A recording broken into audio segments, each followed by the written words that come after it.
Okay, welcome Ankit, and congratulations Thank you. on getting this far because we had a very competitive field, and so it's a great achievement to get through to the last 12. Thank you. Thank you so much. Thank you. I'll start by introducing the panel and then give you 5 minutes to talk about your project, and then we will be asking a number of questions to hopefully allow us to understand better what you're trying to do and why. So firstly myself, my name's Henry Lusengore. I'm the founder and CEO of Promoting Economic Pluralism, and we've set up this festival for change. Parmjit, could you introduce yourself? Hi, I'm Parmjit Nahil. I've had a lifelong career looking at various aspects of health inequalities. And so after lots of associated research, I now call myself a community resilience specialist. Thank you, Parmjit. And Beatrice? My name is Beatrice. I'm an economist as a background, and currently I'm an executive advisor at the Fundação Oswaldo Cruz, one of the largest health research institutions here in Brazil. Brilliant. Thank you very much, both. So you've got some very experienced people who want to ask you questions and find out more about your plan. So Ankit, would you like to talk for 5 minutes about your proposal for Building Back Better? Yeah, sure. Let me share my screen. Wait.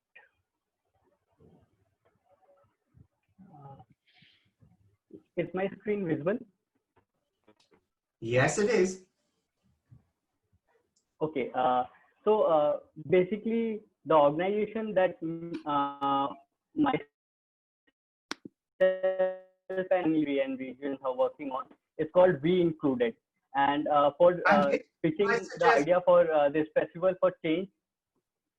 Ankit, we're finding it difficult to hear you. Maybe switch off your camera. Maybe that'll help. Okay, okay. Just wait.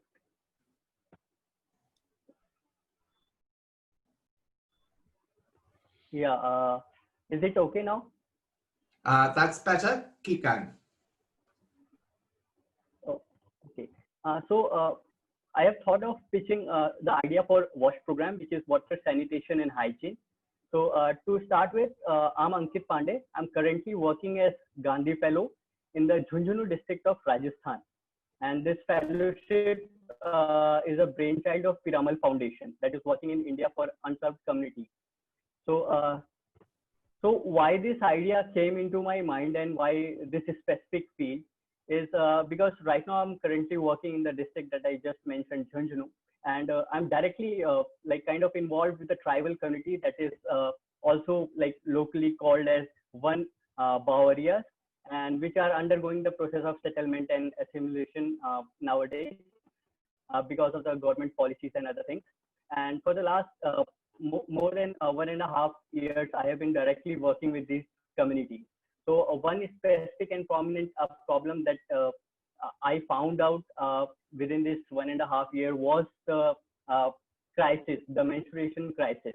So why I chose this topic for this challenge was because due to COVID,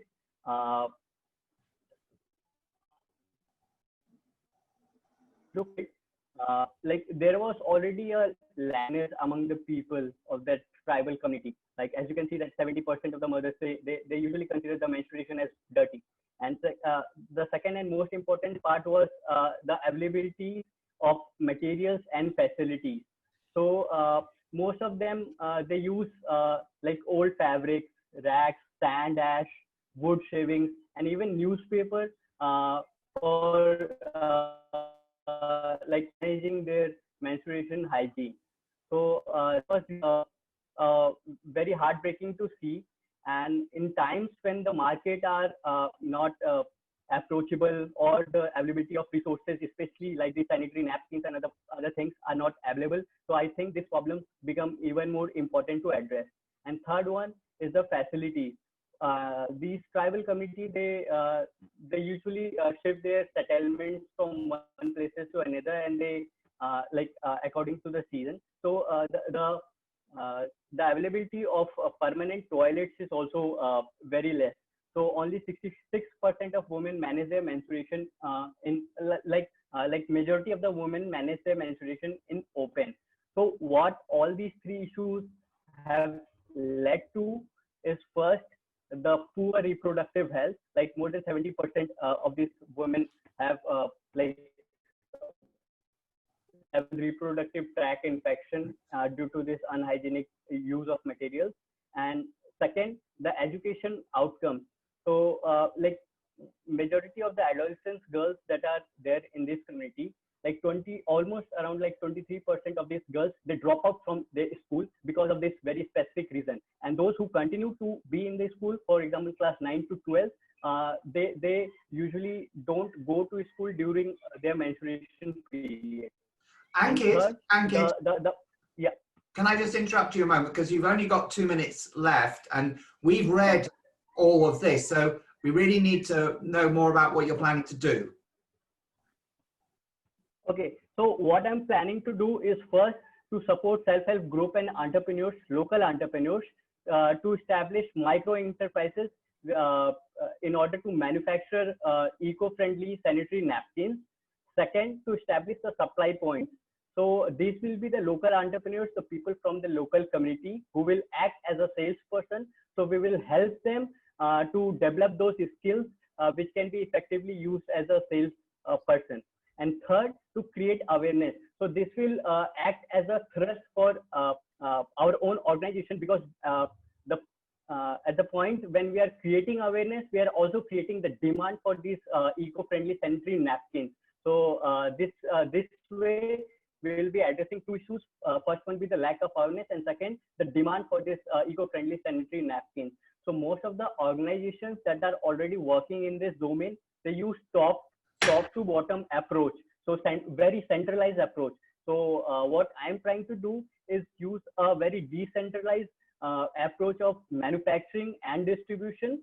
Along with that, creating effective leadership and ownership at a very localized level, so that the availability of resource and the awareness is created from bottom to top approach.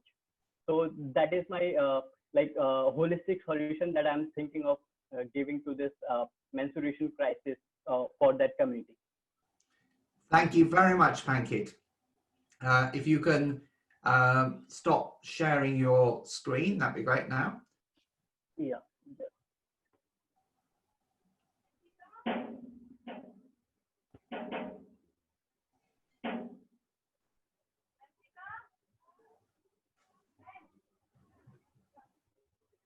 Yeah, I guess we can continue. I'll just stop sharing this. Just having problem there. Yeah. Brilliant. Great. Thank you very much. Beatrice, if you'd like to start the questions.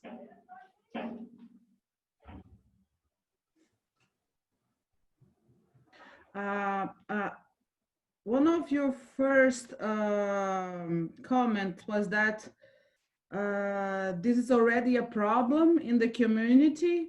How COVID-19 worsened the situation? It was not clear for me.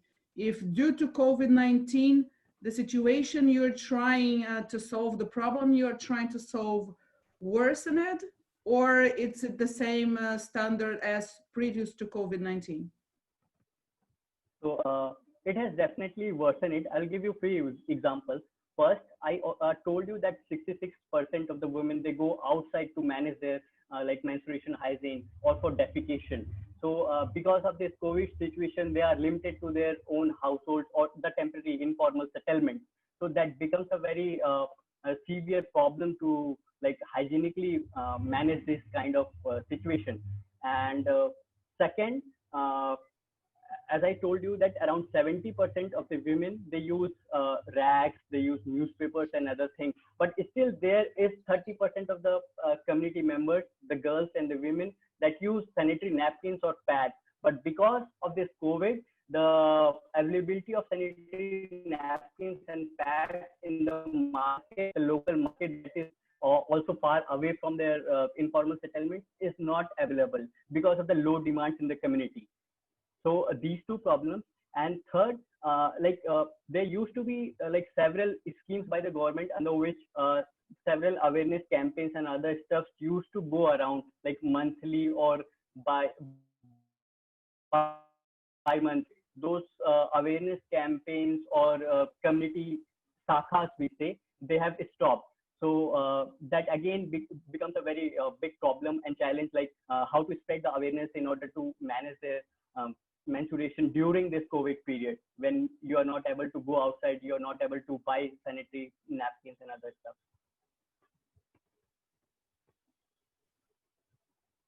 Just another question. Have you already thought about the value chain for you to have all the supplies, all the raw materials that you would have to have, or to find out how those materials would come to the community so they could manufacture their own pads locally, as I understood is the proposal? Have you thought about that already? Yeah, so we already like piloted 2 or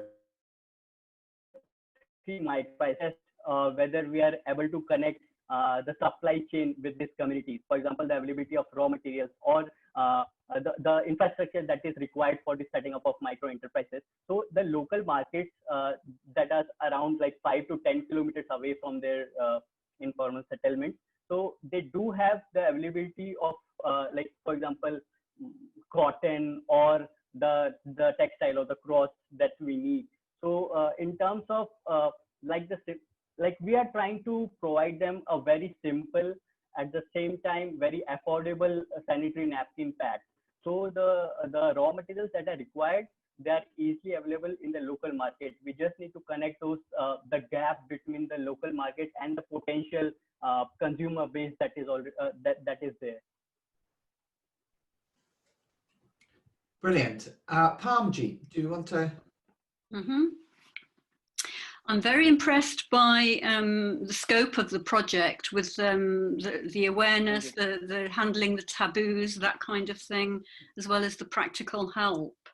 So I'll start with maybe the practical side of it. Are they going to be reusable or are they going to be washable? What's the design? And is it something that you've designed from scratch, or are you using some kind of a... So while we were brainstorming with our team, so there were 2 possible solutions that came up. First one was cloth pads. So like we usually say, like think that cloth pads are the worst possible like alternative that can be used for managing menstrual hygiene. But that is not correct. If you properly wash it, properly dry it, and then again reuse it, they don't have any problem. But because of lack of awareness, because of the taboo associated with the cloth pads, they are not dried in open because people will say something.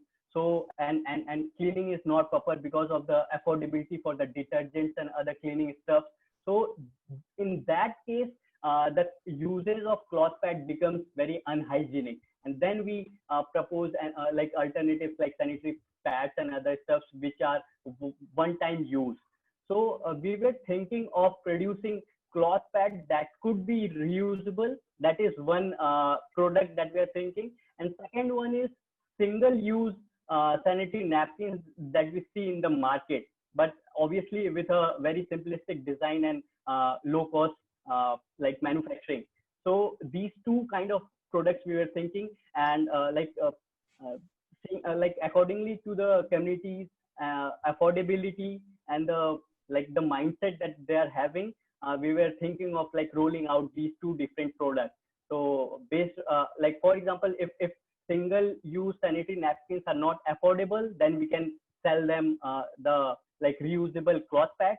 Otherwise, if they are able to buy this single-use napkins at 10 rupees or like that, so then we were thinking of like selling those eco-friendly napkins. Okay, thank you.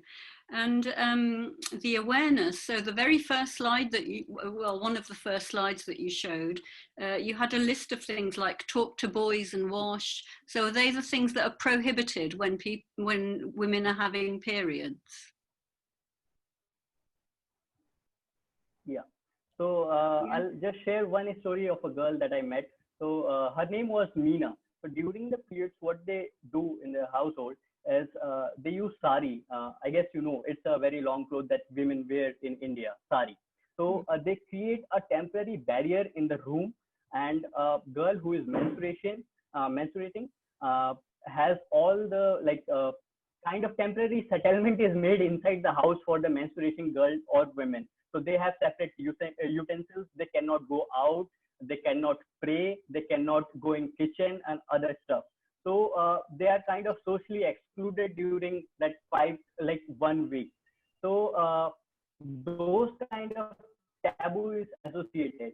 So that's why we were thinking of awareness campaign, because a cloth pad can be a very good solution for hygienically managing your menstruation, but given you properly wash it and properly dry it. So that will only happen if that taboo associated with the menstruation is taken away. Otherwise, they are not going to wash these clothes and dry it in open, sun dry it in open, because they're not comfortable. So we are trying to break that taboo so that we can sell these cloth pads at least. Okay, so it's not an easy job to break a taboo.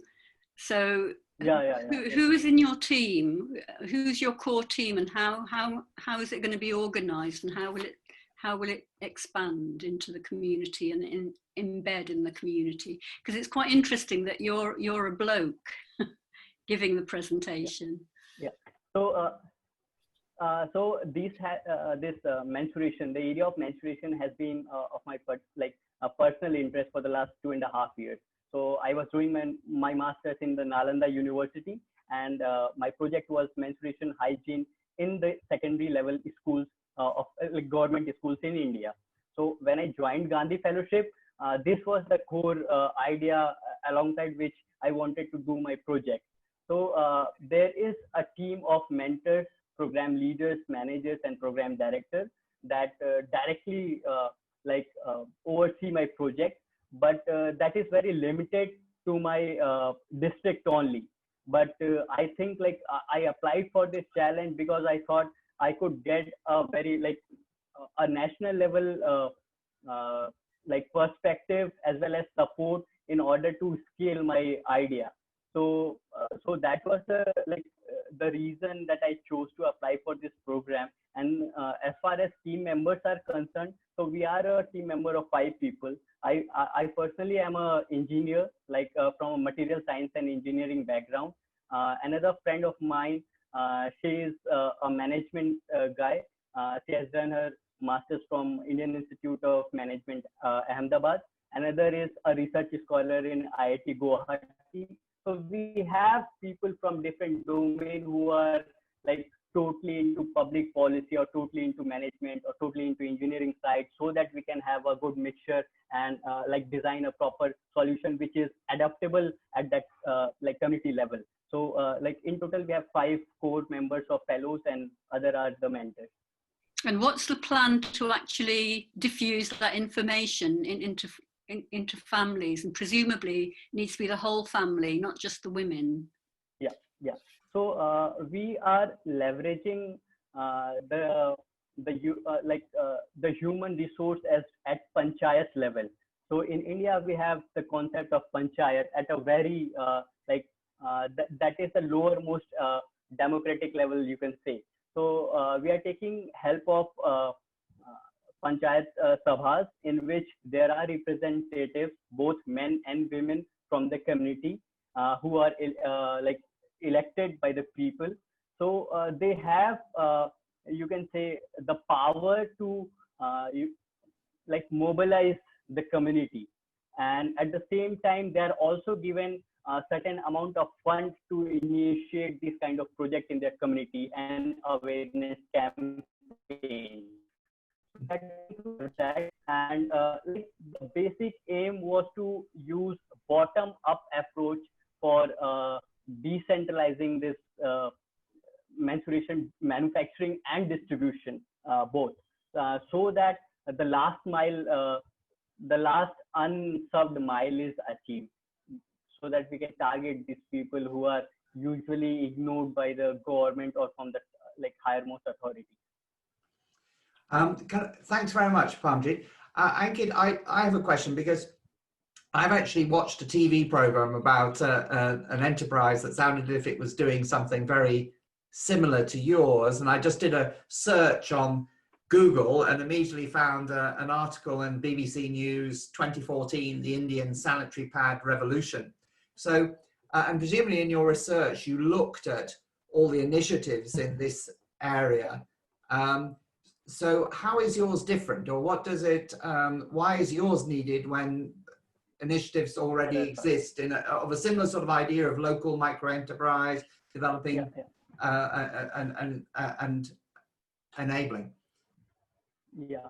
So as I already told you that there are several players in our domain. So majority of them are using top-down approach, or this is the first reason. And second, they are specifically looking at only one domain. For example, either it is manufacturing, or is it distribution, or it is for like grassroots level leadership enhancement. So what I am proposing it, unless and until you address all these three in your organization as a holistic approach, you are not going to fill the gap that is like that you're seeing. For example, if I'm already if I'm only manufacturing the sanitary napkins and I don't have any supply chain at the grassroots level, then the gap between the consumer and the manufacturer will be there in the local community. Secondly, if I'm not thinking of breaking the taboos or creating effective leadership at grassroots level, then also the demand for these kind of sanitary napkins is not going to rise, because again they have the taboo and those like the social mindset and limitation that they have. So what I am proposing is the localized manufacturing, localized salesmanship and value chain creation, and localized leadership creation. So I'm looking at all these three things in a one bucket. Brilliant. Okay, Beatrice, you have the opportunity for the last question. Well, the question was related to this topic. Sometimes policies or programs are mainly top down, and then they don't have a longer life. So when the stimulus that is coming from outside the community is gone, the initiatives are shut down, they fail, they stop, and then there's no continuity. So you're addressing this as your distinct approach from the other programs already in place, right? I understood correctly? Yeah. Okay. For the sustainability of this program, as I mentioned that we are like targeting self-help group. So these are very small localized group of members which have representatives from that on. So the manufacturing that I'm talking about is like we will give them the equipment to set up the micro enterprises, but all the employees will be skilled, like will be capacity built, and the skills will be given to them so that on their own they can manufacture the product. And the salesman that we're talking, or the supply chain that we're talking to build, is again from the members that are already present in that community. So even if we just work out from that circle, the whole system it stays there. Otherwise, if it is a kind of intervention in which we are always present, that is, if we expect that we are always present, then that will not be a sustainable solution. For example, if I switch my location to somewhere else, then whole system collapses. So we are trying to use the local communities, like it's a kind of solution that is for the people, for the community, by the community, and of the community. So that is the kind of solution that I'm proposing. That sounds very good. Actually, I've got a final question. Have you actually piloted this? Do you have a pilot of people involved who are actually manufacturing now, or are you planning to do that? Yeah, so we have piloted at very small scale at 2 different locations in the Jhunjhunu district.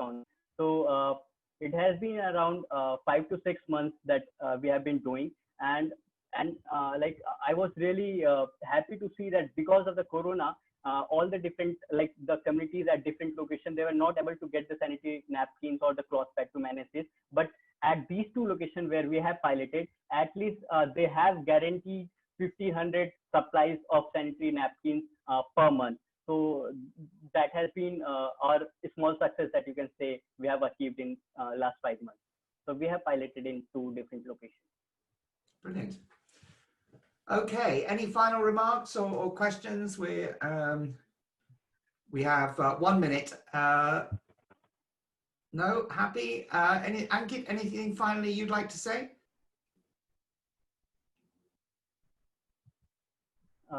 So I would just like to thank Henry to you, first of all, because you have been very prompt in replying to my emails and doubts whenever I had.